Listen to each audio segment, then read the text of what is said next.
Concentration terms को start करने से पहले थोड़ा सा हम आपको सॉल्यूशंस के बारे में बताएंगे कि कितने तरह का सॉल्यूशन होगा। तो सॉल्यूशन आपको जैसे आप पता चल चुका है, इसमें दो कंपोनेंट्स होंगे, एक होगा सॉल्वेंट और दूसरा होगा सॉल्यूट। इस सॉल्वेंट बाइनरी सॉल्यूशंस की बात कर रहे हैं कि how many type of binary solutions are possible. आपकी बुक में एक पूरा टेबल बना हुआ है, उसको डिटेल में देख लीजिएगा। Solution can be a liquid solution, sorry let us start with the gaseous solution. इसका मतलब इसमें जो सॉल्वेंट होगा that will also be a gas, क्योंकि सॉल्वेंट वही कंपोनेंट होता है जिसका फिजिकल स्टेट सॉल्यूशन की फिजिकल स्टेट से मैच करता है। अब इसमें सॉल्यूट गैस हो सकता है, सॉलिड हो सकता है और लिक्विड हो सकता है। तो जैसे for example gas in gas N2+O2 होमोजेनियसली mix हो जाएंगे। आपको मालूम है किसी भी गैस का वॉल्यूम वही वॉल्यूम होता है जिस वेसल में वो फिल की जाती है। इसका मतलब अगर आपने 1 लीटर के वेसल में ऑक्सीजन भरी और उसी में आपने नाइट्रोजन मिक्स कर दी तो ये पूरा 1 लीटर के वॉल्यूम में होमोजेनियसली मिक्स हो जाएंगे और this is a gaseous solution. Solid dissolved in gas. तो solid dissolved in gas we can take as the camphor। आपको मालूम है कैम्फर एक सब्लिमेटिंग सब्सटेंस है। Camphor you dissolve in nitrogen और मिक्स कर दीजिए तो ये it is going to be a homogeneous mixture. Liquid solute हो और गैस क्या हो, सॉल्वेंट हो, you can take the chloroform plus N2। ये आपका एनेस्थीसिया में यूज किया जाता है क्लोरोफॉर्म और N2 का कंपोनेंट। इसी तरह से आपके सॉलिड सॉल्यूशंस हो सकते हैं और क्या हो सकते हैं, लिक्विड सॉल्यूशंस हो सकते हैं। सॉल्वेंट क्या होगा, यहाँ पे सॉलिड होगा और यहाँ क्या होगा, लिक्विड होगा। सॉलिड यहाँ पे सॉलिड, लिक्विड और गैस, यहाँ पे भी सॉलिड, लिक्विड और गैस। इसका मतलब total 9 type of solutions you are going to get in the form of binary solutions, जिसमें से बेसिकली ये होंगे गैसियस, सॉलिड या liquid solutions. Let us see in case solid solutions, liquid solid dissolve in solid. Solid solutions में solid आपका क्या होगा, solute होगा और सॉलिड ही क्या होगा, सॉल्वेंट होगा। तो लेट अस सी कि अगर आपने इसमें दो मेटल को मिक्स कर दिया, एलॉयज जिसको हम कहते हैं, like you dissolve gold and silver और copper, any metal you can take solid and liquid, you can take the gold with mercury is the liquid metal, ये होमोजेनियसली मिक्स होंगे। Solid and gas, the hydrogen with palladium और platinum, ये sulphur उसके homogeneous solution बनाते हैं। इसके बाद आते हैं लिक्विड सॉल्यूशन, जो कि हम डे टू डे लाइफ में बहुत कॉमनली यूज़ करते हैं, अपने लैब में यूज़ करते हैं, अपने घरों में यूज़ करते हैं। इसमें आपका सॉल्वेंट लिक्विड है, सॉलिड हो सकता है like glucose plus water, this is going to be a liquid solution जिसमें सॉल्यूट क्या है, सॉलिड है। Liquid you can take alcohol plus water, then gas liquid you can take HCl and water. Normal condition में HCl is a gas. इसके अलावा भी आपको बहुत सारे एग्जाम्पल्स मिल जाएंगे आप लोग। Okay, we will start with the concentration expressing the different terminologies जिसमें कंसंट्रेशन टर्म्स को सॉल्यूशन के लिए एक्सप्रेस किया जाता है। तो हम आपको इसको एक ही फ्लो चार्ट में कुछ बताने की कोशिश करेंगे। ये आपको पहला इसमें कंसंट्रेशन टर्म है मास by mass for second position. इसका मतलब एक होगा मास ऑफ सॉल्यूट और दूसरा होगा मास ऑफ सॉल्यूशन। जितने भी कंसंट्रेशन टर्म्स हैं उसमें पर यूनिट सॉल्यूशन पे ही कंसंट्रेशन टर्म्स को निकाला गया है, accept in case of molality. ये सारे कंसंट्रेशन टर्म्स आपने 11th क्लास के फर्स्ट चैप्टर में पढ़ रखे हैं, आप रिवाइज करेंगे और जितना आप ज़्यादा प्रैक्टिस करेंगे एक कंसंट्रेशन टर्म को दूसरी कंसंट्रेशन टर्म में कन्वर्ट करने का, आप उतना ज़्यादा इजीली इसको कर पाएंगे और थोड़ा आपके कॉन्सेप्ट भी क्लियर होंगे। तो मास बाय मास परसेंट, इसका मतलब क्या है, ये mass of solute upon mass of solution into 100% निकालना है, ठीक। तो ग्राफ में ये है तो ग्राफ में ये है, इंटू 100 कर दिया, ठीक। दूसरी कंसंट्रेशन टर्म है volume by volume percent, that is volume of solute upon volume of solution into 100। एक ही कॉमन एग्जाम्पल से इन सबको हम सॉल्व भी करके दिखाएंगे आपको। तीसरी कंसंट्रेशन टर्म है that is mass by volume percent composition. इसका मतलब mass of solute is taken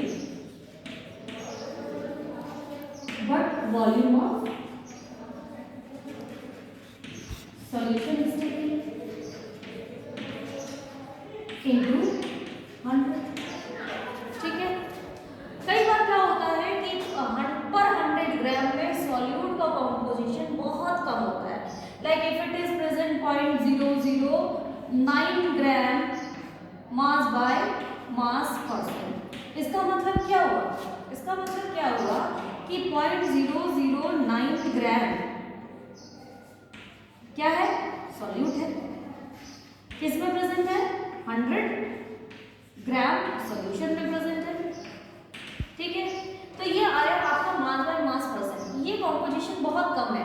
तो ये पॉइंट डेसिमल्स में इसको ना एक्सप्रेस करके हम instead of percent we express in per 1000, तो that is ppm, part per million we call it. मैं बताऊंगी कि इसको पर सेंट से पर 1000 हो सकता है, and at the same time ये पर सेंट पर 1000 से पर मिलियन भी हो सकता है। दैट इज अब जब परसेंट करते थे, this is actually what is, ये यूनिट सॉल्यूशन में कितना सॉल्यूट है, तो 100 में कितना है, 200 कर दिया। अगर आप इसको ppm कहते हैं that is part per million, तो यूनिट में कितना है आपके पास, यूनिट में तो सेम है, तो that is the mass of solute upon mass of solution. मगर आपको कितने में निकालना है, पर मिलियन में, तो दैट यू मल्टीप्लाइड बाय 10⁶। ये तब किया जाता है ppm में जनरली जब कंसंट्रेशन ऑफ सॉल्यूट बहुत ही ज्यादा कम आता है। पर 100 उसकी वैल्यू बहुत कम हो जाएगी, तो आप 10⁶ से मल्टीप्लाई कर लोगे तो that will come whole number figure, otherwise decimal के पॉइंट्स में बहुत 0.000 सच वैल्यूज आपको ऑब्टेन होती है। इसका मतलब क्या हुआ, this ppm is the mass by mass ppm। This ppm term जिसको कि बच्चे बहुत कंफ्यूज करते हैं, ppm can be for mass by mass, it can be for volume by volume, और it can be mass by volume. सिर्फ आपको क्या करना है कि ये जो यूनिट टर्म का था that you have to multiply with 10⁶ instead of 10,100। तो ppm इज क्लियर। तो ppm कितने टर्म्स में आता है आपका, ये आपकी चौथी टर्म हुई ppm की। ppm comes in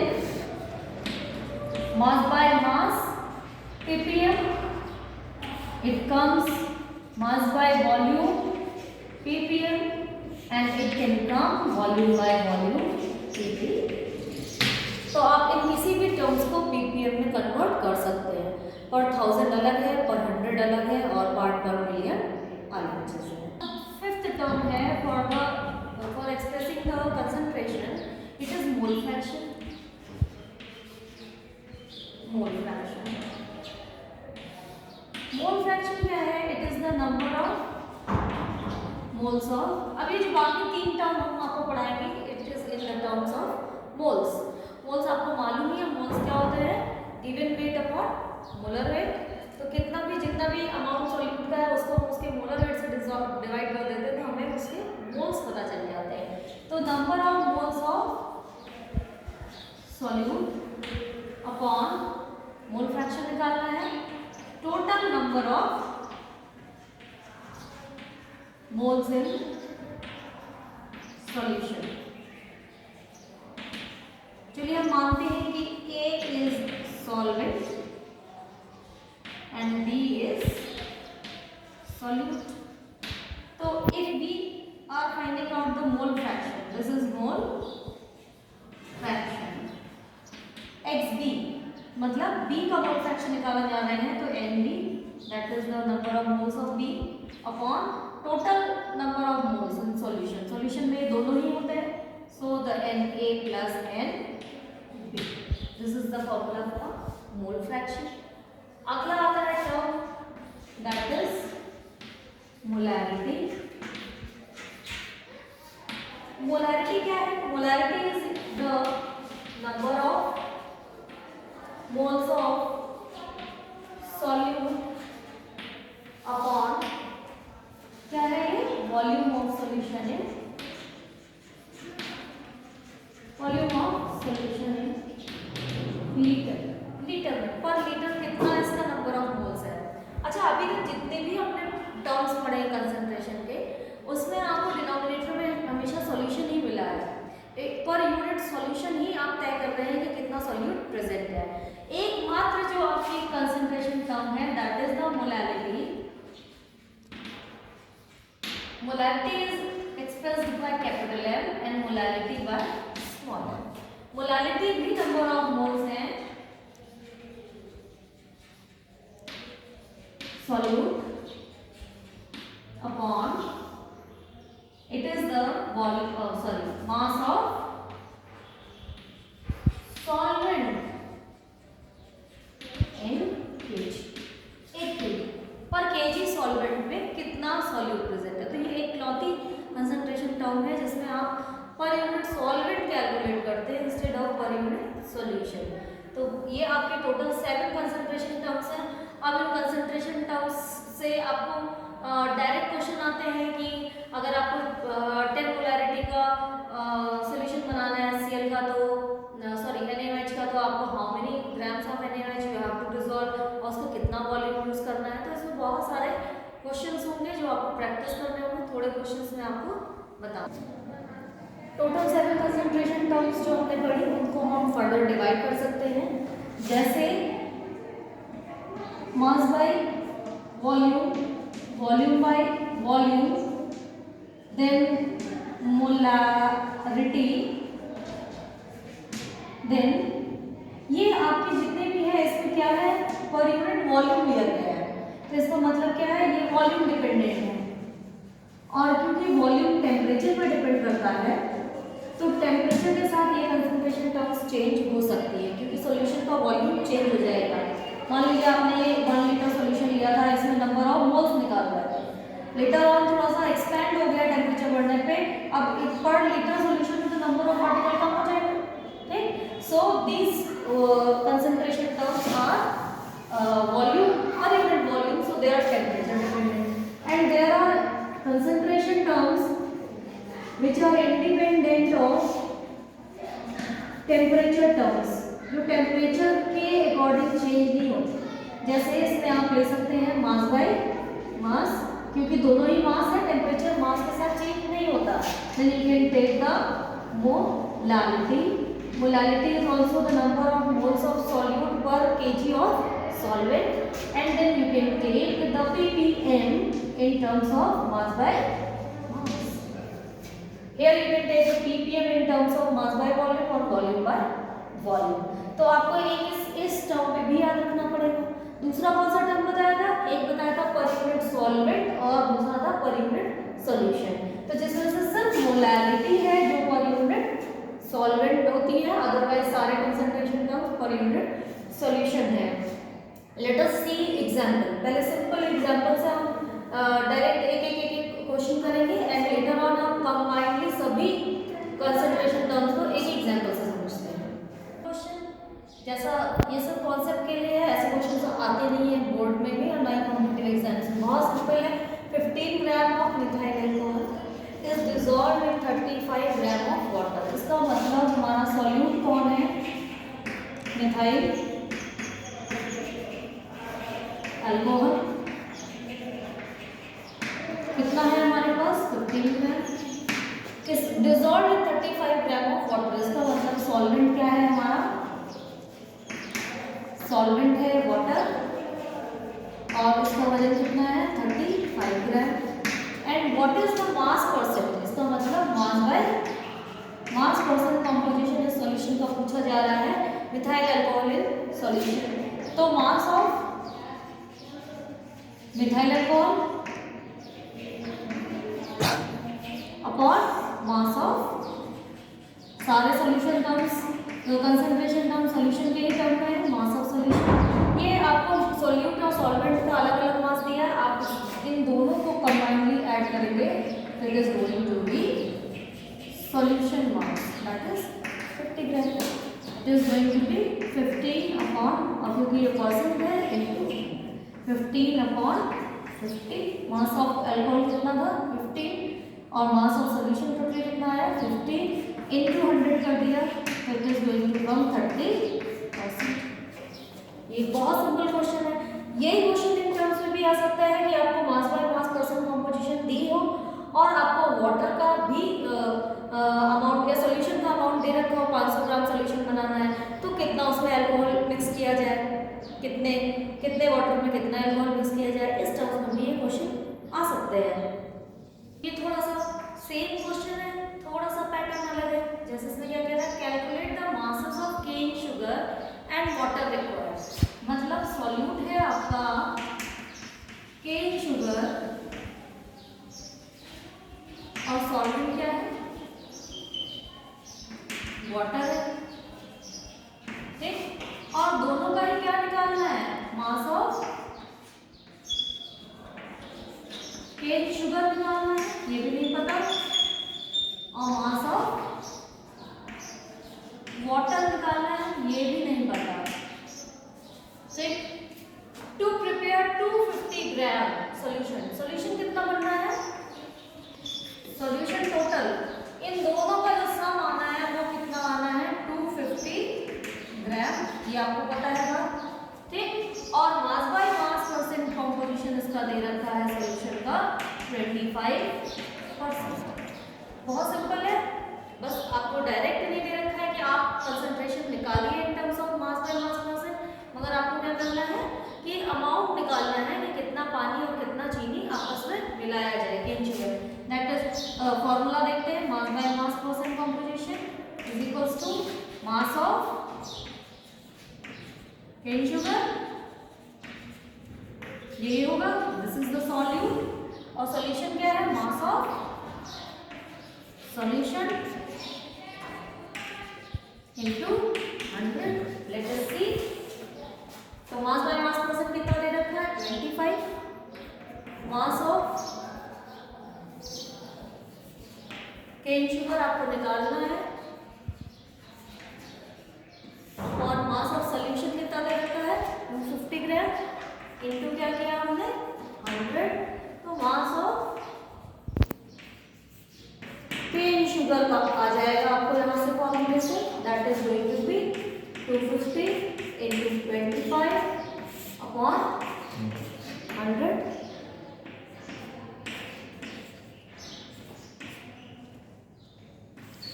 upon 100, it is going to be 62.5 ग्राम। तो अब आपको मास ऑफ क्या पता चल गया है cane sugar, mass of solution आपको पता है, इन दोनों का ही सम था मास ऑफ सॉल्यूशन, तो यू सब्सट्रैक्ट द 62.5 ग्राम और 250 ग्राम ऑफ सॉल्यूशन, आपको किसका मास पता चल जाएगा, mass of water will be, mass of solution is equals to mass of cane sugar plus mass of water. तो हम इसमें से वाटर के मास को निकालने के लिए सॉल्यूशन के मास में से इसको माइनस कर देंगे, क्या आ जाएगा mass of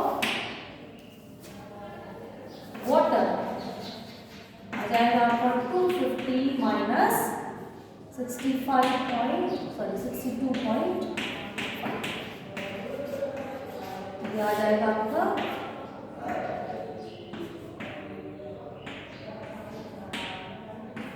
187.5 gram of water के साथ अगर 62.5 gram of cane sugar add किया जाएगा तो it is going to mass by mass solution of sugar in water.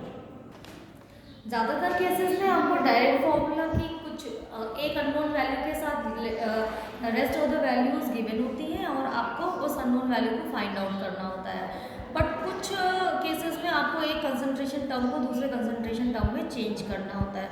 तो then what we have to do, हमें बिल्कुल भी परेशान नहीं होना है, हमें सारी अपनी गिवन इन्फॉर्मेशन नोट करनी, फॉर्मूले लिखने हैं, उन फॉर्मूले में रिक्वायर्ड चीज़ें हमें कहाँ से मिल सकती हैं और फिर अननोन चीज़ तक पहुँचना है। चलिए एक एग्जाम्पल लेते हैं जिसमें हम आपको बहुत सारे कंसंट्रेशन टर्म्स में ही सेम डेटा से हम पहुँच पाएंगे। जैसे ये क्वेश्चन है, a solution contain 410.3 gram of H2SO4। इसका मतलब ये है हमारा सॉल्यूट पर लीटर ऑफ सॉल्यूशन। सॉल्यूशन है, इसका मतलब 1 लीटर में सॉल्यूट और सॉल्वेंट दोनों ही आ रहे हैं। ठीक, ये 20 डिग्री पे दिया गया है। क्यों? क्योंकि पर लीटर ये वॉल्यूम टर्म्स में कंसंट्रेशन है, जिसके लिए आपको टेम्परेचर पता होना चाहिए। ये 20 डिग्री पे ही कैलकुलेशन आपको ये मिलेगी, कैलकुलेशन ये सही मानी जाएगी और टेम्परेचर चेंज होगा तो कंसंट्रेशन टर्म चेंज हो जाएगी। If the density of the solution is 1.243 gram per ml, what will be its molarity, molarity, mass by mass and mass by volume percent composition? ये चारों निकालने मान लीजिए। तो लेट अस सी कि गिवन क्या है। गिवन है हमारे पास मास ऑफ H2SO4 दिया हुआ है, ठीक, वॉल्यूम ऑफ सॉल्यूशन 1 लीटर दिया हुआ है, डेंसिटी ऑफ सॉल्यूशन दिया हुआ है 1.243 ग्राम पर ml। सबसे पहले ये छोटे टर्म्स को हम उसमें एक्सप्लेन करते हैं। पहले है मास बाय वॉल्यूम। मास किसका? सॉल्यूट का। वॉल्यूम किसका? सॉल्यूशन का। सारी कंसंट्रेशन टर्म सॉल्यूशन में ही है। तो ये सॉल्यूशन का जो आपका मास वॉल्यूम है दैट इज 1 लीटर। यहाँ पे ग्राम लेते हैं तो ml लेते हैं 1000 ml। इसको सॉल्व कर लेंगे, निकल आएगा। ठीक, दूसरा है मास बाय मास परसेंट कॉम्पोजिशन। अब इसमें क्या है? मास ऑफ सॉल्यूट वो तो गिवन है, दोबारा क्या चाहिए? मास ऑफ सॉल्यूशन। हमें मास ऑफ सॉल्यूशन पता नहीं है, मगर हमें क्या पता है? डेंसिटी ऑफ सॉल्यूशन पता है और वॉल्यूम ऑफ सॉल्यूशन पता है। इस फॉर्मूले से हम मास ऑफ सॉल्यूशन को निकालेंगे and putting the value 410.3 upon 1243, ये आप क्या निकाल लेंगे? इनटू 100। ये इसका सॉल्यूशन जो आएगा that will be the mass by मास। इसको आप लोग खुद ही सॉल्व करिएगा। नेक्स्ट टर्म है क्या? मोलैरिटी का। मोलैरिटी में क्या होता है? Number of moles of solute upon volume of solution. तो वॉल्यूम ऑफ सॉल्यूशन तो चला आ रहा था 1 लीटर अपने पास। अब नंबर ऑफ मोल्स यहाँ पे अलग से निकालेंगे। तो number of moles of solute कितना आया? Number of moles of solute is given mass upon molar mass. क्या आएगा? मोलर इसका सॉल्यूट का है। तो गिवन मास क्या है? 410.3 ग्राम H2SO4 का और मोलर मास H2SO4 का होता है 98 ग्राम। तो it is going to come 186 moles. ठीक, ये आपके कितने मोल्स निकल के आ रहे हैं? तो पर लीटर में आप वैल्यू रख देंगे number of moles of solute upon 1 litre हो जाएगा, ये आपकी मोलैरिटी आ जाएगी। अब यहीं पे पूछ रहा है कि इसी सॉल्यूशन की मोलैरिटी भी बता दीजिए। तो मोलैरिटी के लिए क्या करना है? ये आ गई आपकी नेक्स्ट टर्म।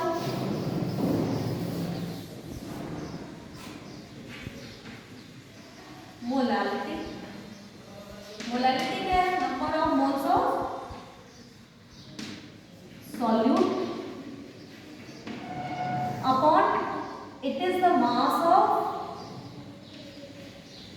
सॉल्वेंट। याद रखिएगा, it is solvent in KG.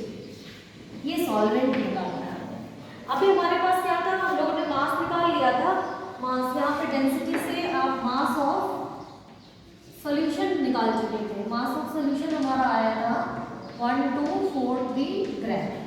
ठीक, और मास ऑफ सॉल्यूशन क्या होता है? इसमें सॉल्यूट प्लस सॉल्वेंट का मास जुड़ा होता है। तो आपको सॉल्यूट का मास पता है, सॉल्यूशन का मास पता है, आप इसका निकाल लेंगे सिर्फ सॉल्वेंट का। तो सॉल्वेंट का मास क्या आएगा? Mass of solvent, mass of solution कितना था? 1243 43 ग्राम और माइनस मास ऑफ सोल्यूट कितना था 410.3 ग्राम। आप इसको सब्सट्रैक्ट कर देंगे, यहाँ वैल्यू आ जाएगी मास ऑफ सॉल्वेंट की। तो ये हमारी कितनी आ रही है लगभग